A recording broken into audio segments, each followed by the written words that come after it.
Oh boy, where do I begin? Let's go ahead and start off with yesterday.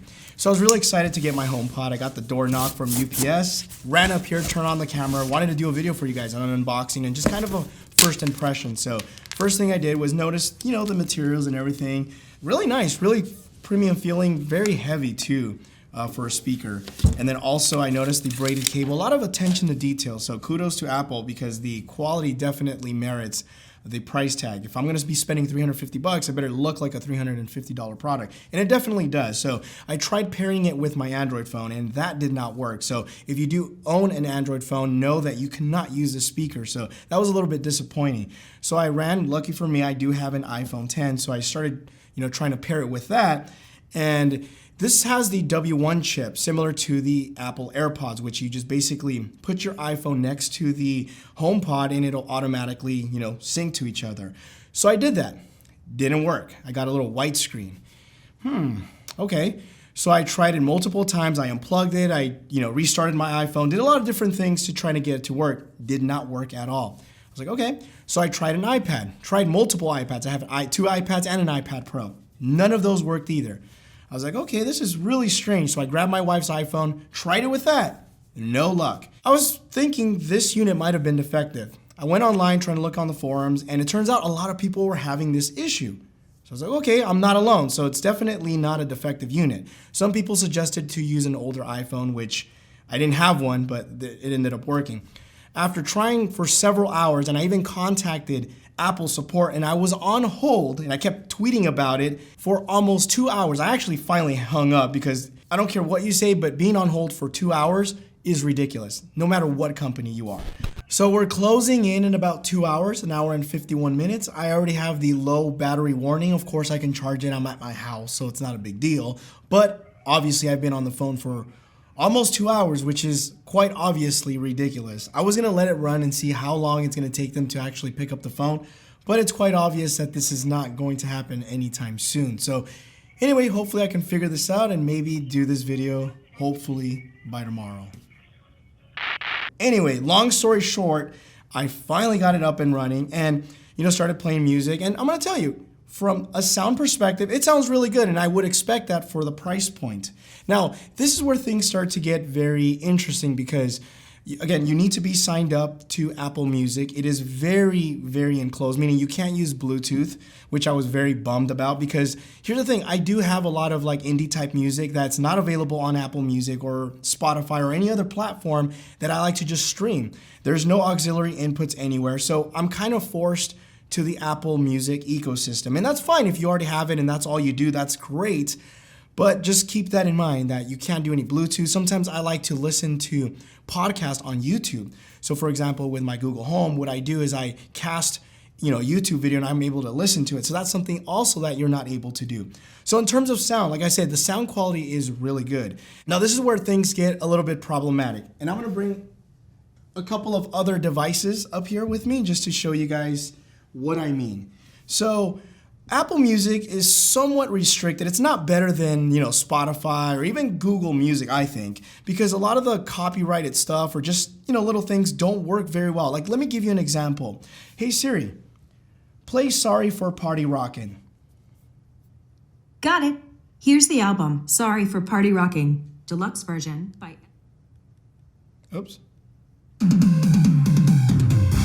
A short time ago, in a galaxy. Hey Siri, close. Stop. Now you know what Sorry for Party Rockin' sounds like. If I told you, hey, go play this on my device, you know exactly what I'm talking about. Okay, Google, play Sorry for Party Rockin'. Sorry for Party Rocking by LMFAO, sure. Playing on Google Play Music. Sorry for party rocking. Okay, Google, stop before we get copyrighted claim. Sorry, I can't help with that yet. Okay, Google, stop.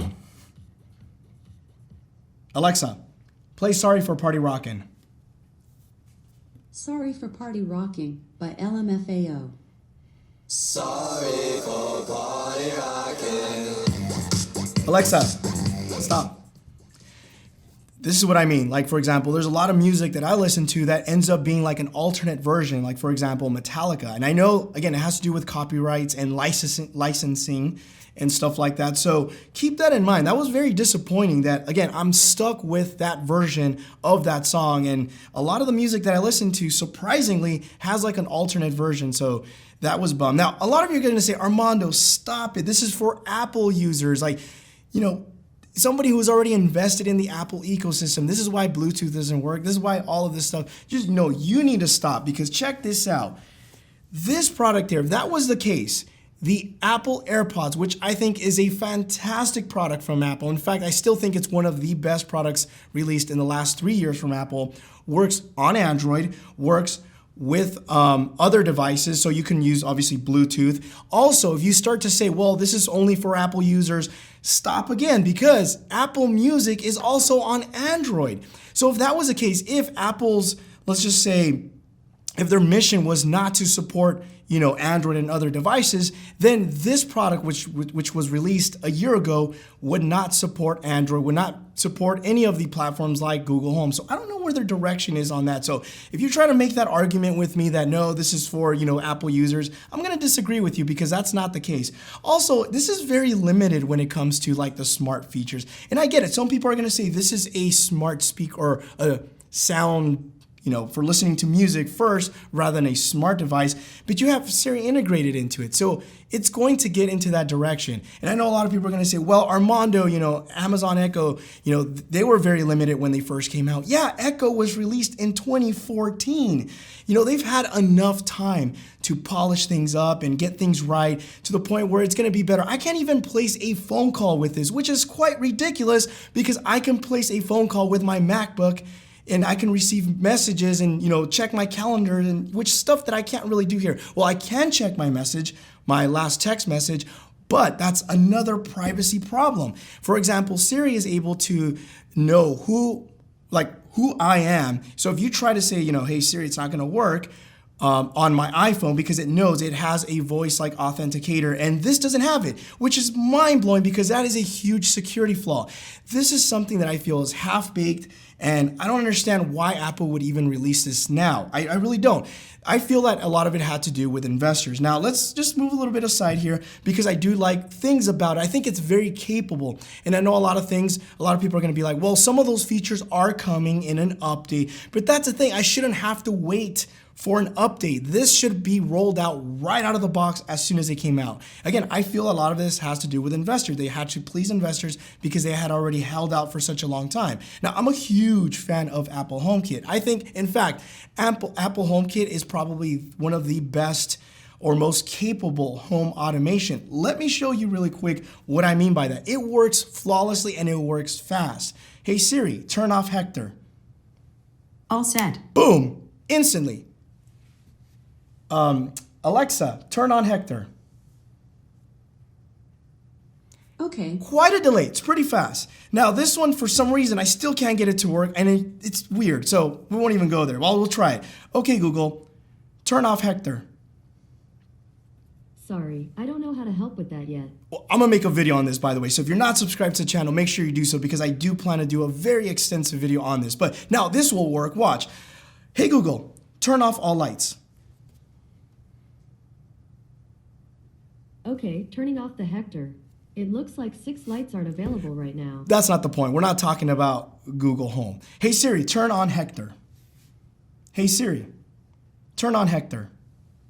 All set. Boom, instant. So again, HomeKit is very capable. I love how quick it works. A lot of the devices that I have here, I buy them on purpose with HomeKit capabilities because I am an iPhone user and also an Android user. Now, there's a lot of products that I have at home that do not support HomeKit still, and probably will never support HomeKit, like Nest Thermostat, because that is a Google product. Luckily for me, I don't use Nest. I use something else, which does support pretty much everything. So if I say, hey Siri, turn studio thermostat to 60 degrees. Okay, I set the studio to 60 degrees Fahrenheit. Really quickly. Okay, Google, set studio thermostat to 64 degrees. I'm sorry, there was an error and I'm unable to control your home device. There you go. By the way, that's not supposed to happen. Let's try that again. Hey Siri. Oh, sorry. Wrong one. Did you get confused here? Stop. Okay, Google. Set studio. I don't have an answer for that. Okay, Google. Okay, Google. Set studio thermostat to 64 degrees. I'm sorry, there was an error and I'm unable to Okay. control your home device. Whatever's going on, I don't know what's going on. But anyway, yeah, HomeKit is awesome. So I do see this being a really great product once hopefully more HomeKit available devices become around. So the thing that bothers me the most is I'm okay that they want to restrict it to a certain degree. I understand a lot of Apple products are like this. You know, for example, when I go into my car and I use, you know, Apple CarPlay, I'm still able to use Google Play Music without any problems. So once again, it's not that I think that Apple's trying to go after, I just think that it's half-baked. I don't understand why they would do that. So being able to only use, you know, the Apple Music on this is a huge shame. Now, yes, you can use AirPlay to, you know, send it over here. And I get it, AirPlay 2 is just right around the corner in a couple of months. That's not the point. The point is, if you're gonna be using a voice assistant, you wanna be able to make sure to say, hey, play this music, and it just works right out of the box. I shouldn't have to pull out my phone, do everything like that, because if I'm gonna do that, I'd rather go buy a Sonos system, which, by the way, I can get 2 Sonos speakers, which sound much better than this in stereo sound for the exact same price of this, $350. And it's gonna sound much better because you have that stereo. Speaking of stereo, you cannot use this in conjunction with other HomePods. So for example, if I have one here and I have one downstairs, or if I have one in each side, I can't do that in stereo. I know it's coming in AirPlay 2. I know. Once again, Apple releasing a half-baked product. I don't understand. Let me tell you, to conclude this video, it will be a disservice to my subscribers, to you guys who are watching this video, if I will recommend this right now. I don't recommend it. You shouldn't buy it. And I think that Apple releasing a half-baked product like this, including the bug issues, which has been a problem not only with this, but also the iPhone. The iPhone is full of bugs, which is ridiculous. Apple should not get away with this. They're a big company. They're not a startup company. And the fact that they're getting away with this and people are spending their money on something like this, if I was Apple right now, I would fire the whole software development team, because when it comes to hardware, they've nailed it. I applaud them. Hardware, top notch. You guys are good. Software guys, get the out of here, because you guys are really ruining the experience. And by the way, I shouldn't, and like myself and many others, shouldn't have to struggle to get this to work.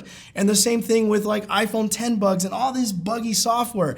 This is where I think Apple is really hurting. And again, by the time they fix all these issues and by the time the updates come, guess what? HomePod 2 will be coming out, probably smaller, better sounding, more features. So what I'm telling you is hold off on this, don't buy it, and I would wait for the next iteration. So I hope you guys enjoyed this video. If you did, give it a thumbs up. If you didn't, give it a thumbs down. My name is Armando. Follow me on Snapchat, Instagram stories at Mondo Bites if you guys want to see behind the scenes. Thanks again for watching, and you will catch me in the next one. Adios. Oh, by the way, I figured out why Google Home did not work with the thermostat request. It wasn't a Google Home problem. It was a fact that I had set my thermostat with Siri much lower than I should have, so there was a message on my thermostat that I had to clear out. Basically, it said that the temperature was way too low and it could damage my air conditioner. So once I cleared that, you'll see here, okay, Google, set studio temperature to 72 degrees. Sure, setting the studio to 72 degrees. But as you can see, it still takes much longer than something like Siri or HomeKit. That was my whole point.